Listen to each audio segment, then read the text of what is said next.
Olá, eu sou Verônica de Souza, sou mãe do João Vitor e da Flor de Maria, sou professora do IFBA Campus Porto Seguro e entre outras entidades eu represento a Universal Zulu Nation, que é a maior escola de hip hop do mundo, criada pelo Afrika Bambaataa, que é considerado o pai do movimento cultural hip hop.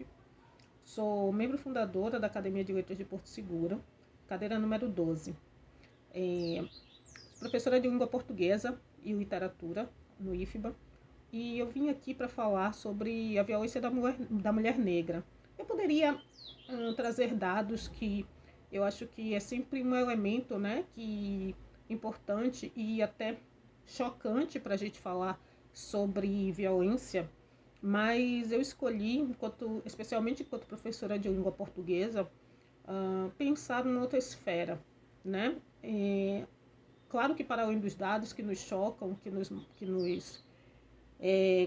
comove, nos assusta, eu considero importante, por exemplo, eu tenho estudado, especialmente quando a gente fala de literatura, e aí eu tenho me pautado, obviamente, na literatura escrita por mãos negras, como a questão do trajeto da violência, ele tem feito um percurso na literatura extremamente pesado.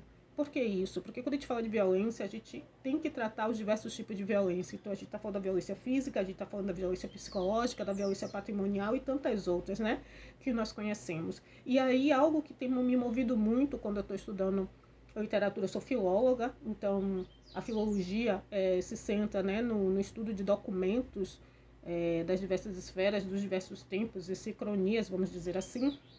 E eu tenho pensado exclusivamente não, desculpa, dentre outros elementos, eu tenho pensado, por exemplo, no superencarceramento em massa.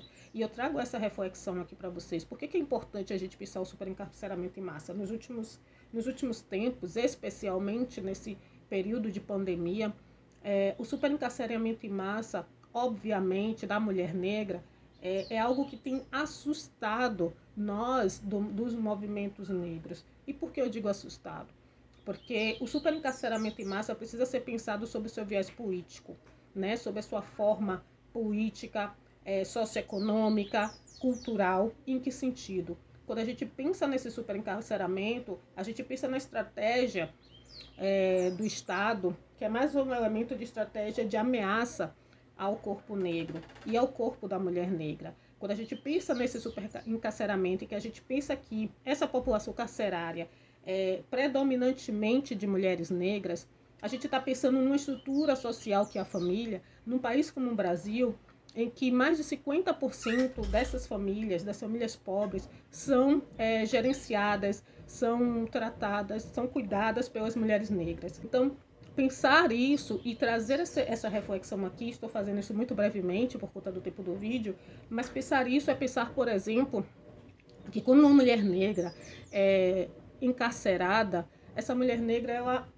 desestrutura, né? Quando é encarcerado, o Estado desestrutura toda a sua rede familiar, né? Justamente por ela ser esse espaço. Então, pensar no superencarceramento em massa da mulher negra é pensar também no racismo institucional. É pensar, por exemplo, que quantas famílias, quantos homens negros, quantas pessoas que exigem cuidados, né, como os idosos, como as crianças, né, que são desestruturadas a partir do encarceramento dessa mulher. O que eu estou falando não é que não deva ser tratado juridicamente os erros, mas é pensar uma estrutura social que faz com que determinadas condições, e aí o próprio aspecto penitenciário, a questão do abolicionismo penal, a questão do próprio espaço judiciário, como é que isso lida, como é que esses espaços lidam com o corpo negro, com o corpo da mulher negra.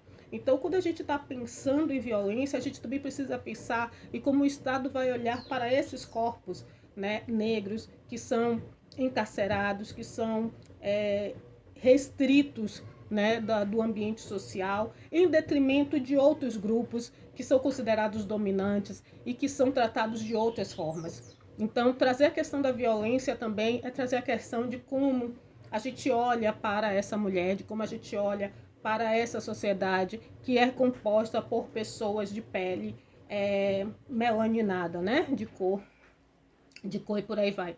Então, Eu gostaria brevemente de trazer essa reflexão e fazer com que a gente pense sobre violências, né? E pensar violências, pensar as formas como a saúde mental dessas mulheres é destituída, como o fato de elas serem arrimos de família, serem a estrutura de mais da metade das famílias deste território, elas têm a sua saúde agravada, têm as suas condições, têm as suas ações preteridas, né? E por conta disso, as consequências muitas que a gente conhece.